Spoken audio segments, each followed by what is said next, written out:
Turasubiye kubahereza mwiriwe canke mwaramutse bivanye naho buri umwe wese adukurikiye aherereye. Iyi ni mboneshakure ya Hejuru TV bagezaho amakuru avugwa muri politike hagati y'akazina muntu, ubutungane, umutekano, inkuru zivugwa mu kibano biba byatangajwe ku mbuga ngurukana bumenyi n'ibimenyesha makuru hava mu bategetsi bagiye batandukanye, ingingo n'amatangazo bigenewe bene gihugu byinshi kandi tubatoreza dufashijwe n'amasoko yacu dufise irya nino mu matohoza tubakorera. Umwanya rero wayagezweho mwese turabahaye kazi. Abadukurikiye bari mu Burundi imbere, abari mu bihugu bihana imbibe n'u Burundi, namwe turabaramutsa kandi turabahaye kazi. Abari mu bice bitandukanye ku mugabane wa Afrika, mu gice c'ubuseruko, ic'ubumanuko, ic'uburengero hamwe n'uburaruko, n'abandi benshi tuzi ko badukurikira bari ku migabane ya kure nka Amerika, Aziya, Uburaya hamwe na Australia. Mwese rero turabakengurukira cane ko mwafyonza kuri subscribe canke sabone. Niba wiyumvise ko tari wafyonda ko ufyonde ko kugira ngo nawe uje uronka amakuru uri mu bambere. Uyu mwanya rero ni umwanya w'amakuru agezweho.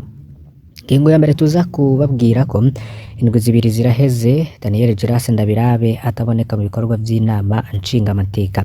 Iyo sanamu yiwe muriko murabona niyo ya nyuma yabonetse ya Girase Ndabirabe mu bikorwa by'inama nshingamateka ku itariki y'indwi kwezi kwa gatanu 2024, tukaba tuyikesha urubuga rw'inama nshingamateka. None Girase Ndabirabe yoba ari hehe? Yagiye mu butumwa bw'akazi hanze y'igihugu ndetse iby'amagara yiwe ntibizwi, ariko kandi mu matohoza twabakoreye muri aya makuru mugiye gukurikira mu byinshi bigiye bitandukanye biriko biravugwa cane. Kuri uwo arongoye inama nshinga amateka ni Daniel Girase Ndabirabe. Muri aya makuru rero ntuze gucikwa, niyo ngingo ya mbere tuza kugarukako. Kindi kandi turaza kugaruka ku makuru avugwa mu gisata c'agateka kazina muntu hamwe n'umutekano. Hari abantu babiri boba banyurujwe. Hari uwitwa Eric Dusangimana yari abafatiye kuri station Carama, ni inkuru rero ibabaje. Hari n'uyundi mugabo yitwa Diomede Bankubunguka nawe yanyurujwe mu Carama. Byose rero bikaba byarabaye ku munsi w'ejo, ariko turaza no kubagezaho n'iyindi nkuru ivugwa muri MSD, aho umuvugizi w'umugambwe MSD ni Peter Nshimirimana nawe amenyesha ko ariko haraba uruhigi rw'abanywanyi b'uwo mugambwe MSD mu mihingo yose igize igihugu, aho bamwe bamaze no kwicwa abandi bakaborezwa igufa, bikaba biriko bikorwa n'iperereza ry'u Burundi bari kumwe na bamwe mu barongoye umugambwe uri ku butegetsi. Muri aya makuru rero ivyo vyose tugiye kubigarukaho ku buryo burambuye, buri nkuru imwe imwe tugiye gutanguriraho ni ya Daniel Girase Ndabirabe n'ibura ryiwe. Vyonda kuri subscribe canke sabone niba utari wafyonda ko, ibuke no kubisangiza bagenzi bawe kugira badacikwa n'amakuru yose tubagezaho. Turabahaye kaze. Umukuru w'inama nshingamateka Daniel Girase Ndabirabe yoba ari hehe? Indwi zibiri zirarumanye Daniel Girase Ndabirabe ataboneka mu bikorwa by'inama nshingamateka.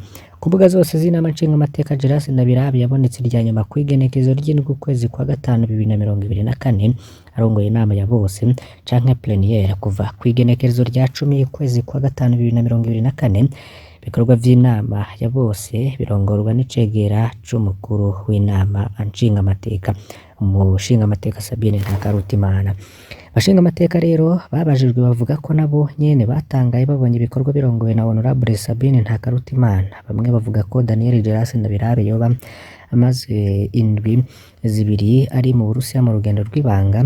Abashingamateka rero bakaba bataramenyeshejwe ivy'urwo rugendo. Ubundi iyo umukuru w'inama nshingamateka asohotse Burundi biramenyeshwa Barundi, haba ku mbuga ngurukana bumenyi z'inama nshingamateka, haba mu bimenyesha makuru vy'igihugu. Igitangaje n'ingene ubu Girase Ndabirabe yahisemwo kugenda mw'ibanga. Imbuga zose rero zahora zitanga amakuru yiwe ntaco zigeze zitangaza, n'imbuga z'ubuserukizi bw'u Burundi mu Burusiya ntaco zigeze zivuga. Aha rero ibibazo bica biba vyinshi. Girase Ndabirabe yoba ari mu rugendo rwiwe rusanzwe canke ari mu rugendo rw'akazi? Ese yoba agwaye akaba yagiye kwivuza? Yoba yagiye gukora amasezerano anyegeje ku buryo abatwara Burundi badashaka ko bivugwa? Umukuru w'inama nshingamateka si umuntu asanzwe, niwe mutegetsi agira kabiri mu Burundi hagize gishikira Perezida Ndayishimiye gituma atabandanya amabanga. hari nko gupfa, hari ugutanga imihoho, hari ukubogozwa. Daniel Geras Ndabirabe niwe yoca amusubira ako kanya nyene. Niyo mpamvu adashobora no kunyika indwi zibiri atana kimwe kibwiwe abarundi ngo bagome mu gacerere. Muri ntwarane 2024 Daniel Geras Ndabirabe yarasanzwe yaramaze indwi mu Burusiya aho yari yagiye gukurikirana amatora y'umukuru w'ico gihugu. Ariko ivy'ubu ngubu vyabaye akananira abahinga, abantu benshi bariko bibaza aho Daniel Geras Ndabirabe yoba aherereye. Ariko rero biranurwanurwa ko yoba yaragiye mu gihugu c'Uburusiya. Nkuko rero twabibabwiye, iyo foto muriko mubona niyo ku itariki y'indwi kwezi kwa gatanu 2024 tukaba twayikuye ku rubuga rw'inama nshingamateka. Hari abariko baratabariza uwabo yitwa Eric Dusengimana yaraye afatiwe kuri sitasiyo Carama. Ni umugabo w'imyaka 27 amaze igihe gito ashinze urugo rwiwe. Eric akaba avuka ku Musaga mu gisagara ca Bujumbura, akaba yakuriye mu Gihosha imbere y'uko umuryango we wimukira mu Carama. Aho mu Carama ni naho yashinze urugo rwiwe. Eric rero akaba yarangije amashuri yisumbuye yikorera uturaga twiwe mu bijanye na politike. Eric Dusengimana ni mu rwaruka rwahisemo kwinjira mu mbonerakure za CNDD-FDD mu ntumbero zo gukingira ubuzima bwarwo. Ejo haheze hari ku itariki 21 kwezi kwa gatanu 2024 mu gatondo, Eric Dusengimana yajaye imodoka y'umugenzi gutondera gitoro kuri sitasiyo Carama. Aho niho isaha 2 z'igitondo abakozi b'iperereza bamusanze baramufata. Bamufashe rero bari muri kamyoneti Toyota Hilux double cabine yera ifise ibiyo bitabona, ifise n'imparati D3986A. Bamufashe rero bamwe bari bambaye imyambaro y'igipolisi, abandi izisanzwe. Bamufashe rero babanje kumwakana ibiranga imodoka yaraje kunywesha bene urufunguruzo rwayo, barabifata. Baciye rero bamukura muri iyo modoka bamwinjiza mu yabo, baramujana ya modoka Eric yari yazanye bayisiga kuri sitasiyo Carama. Icatangaje abantu n'ingene babiri mu baje gufata Eric Dusengimana baciye burira ipikipiki yari ngaho, nabo rero bakurikira ya modoka yajanye Eric. Ntihamenyekanye nyene iyo pikipiki bagendeyeko. Haciye akanya rero abakozi ba sitasiyo Carama barahamagaye nyene ya modoka Eric yari yazanye, araza aratora imodoka yiwe. Ntawe uzi ko yoba yari afise n'imfunguruzo zibiri z'imodoka yiwe. Kuva ubwo rero abaryango ba Eric Dusengimana bari mu vyambo, ntibazi ico uwabazira niyo yajanwe. Mw'ijoro rero ryaheze bararonse agakuru ko Eric Dusengimana yoba afungiwe mw'iperereza hafi ya Katedrale Regina Mundi, ariko nta cemezo cavyo bafite. Muri iyi minsi abantu benshi bariko barafatwa bimeze nk'uko vyari bifashe mu myaka ya nyuma y'ubutegetsi bwa Perezida Nkurunziza. Ivyo nivyo Perezida Ndayishimiye avuga ko aje gukosora, aho yavuga ko azanye leta mvyeyi. Iki kivugo rero kikaba gisa n'icamaze kwibagirwa.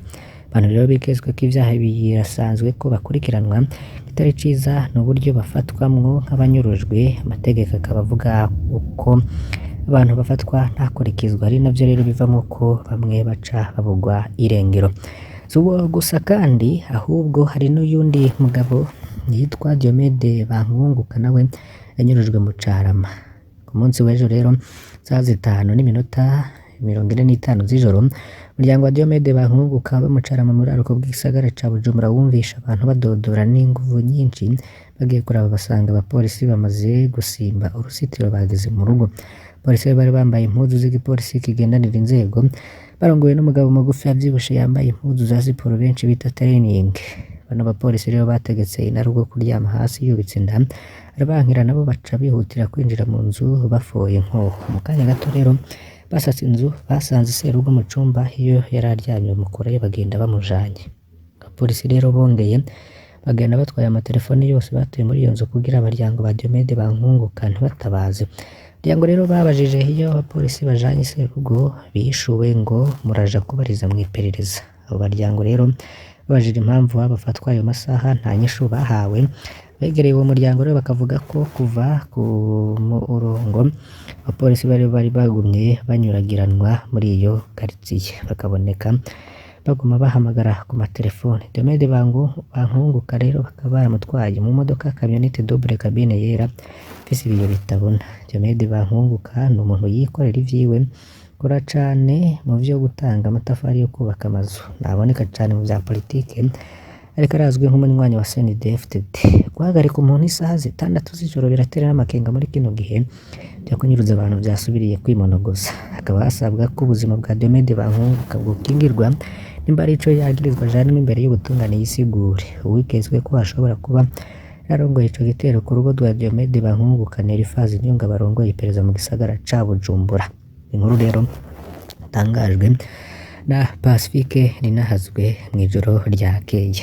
Tubagezeho n'iyindi nkuru aho umuvugizi w'umugambwe MSD Peter Nshimirimana amenyesha ko ariko araba uruhigi ku banywanyi b'umugambwe MSD mu mihingo yose igize igihugu, aho bamwe bamaze kwica abandi babarizwa igufa, kabiri ko bikorwa n'iperereza ry'u Burundi bari kumwe na bamwe mu barongoye umugambwe uri ku butegetsi. Nkuko bishikirizwa na Bitasi asanzwe yavugira umugambwe MSD, amenyesha ko ariho arakorwa uruhigi ku banywanyi b'umugambwe MSD, bene kubikora rero akaba ari iperereza ry'u Burundi bafatikanije na bamwe mu ndongozi z'umugambwe uri ku butegetsi. Uruhigi rero rukaba ruriko rurakorwa mu mihingo yose y'igihugu. Peter Nshimirimana kagira ati hano kwibutsa ko Manirakiza Johnson batazira biguvu wo mu ntara ya Gitega yamaze kugandagurwa nyurujwe n'iperereza hamwe n'utwara umugambwe mu ntara ya Gitega. Umwana Nizigama Coline muvukanye urongoye umugambwe MSD mu ntara ya Bujumbura nyurujwe n'iperereza, akaba haciye amezi 4-7 turangije Gahungu Dieudonné w'Igihanga.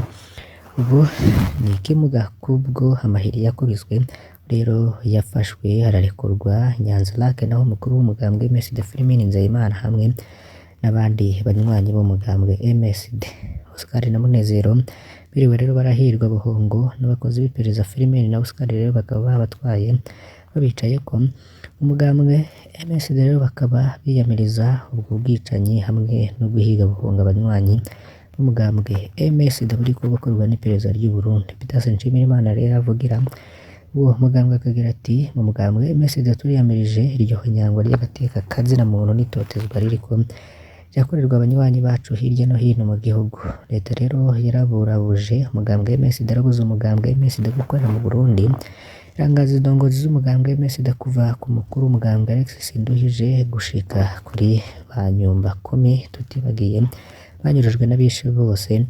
Rero leta ntihagarika ubwo bwicanyi bw'inzirakarengane iri gukora. Umugambwe MSD rero ukabutera akamo umukuru w'igihugu Evariste Ndayishimiye guharanira demokarasi, bavuga ko bagiye kurwanira ariko bakaba bariko bakora ibinyuranye n'ivyo bagiye mw'ishamba kurwanira. Tubakengurukire banywanyi bacu ko mukurikiye amakuru, nimuze gucikwa n'ibindi tuza kubagezaho muri uyu mugoroba kuri imbonesha kuri mudahwema gukurikira Ni Hejuru TV. Imana ibahezagire.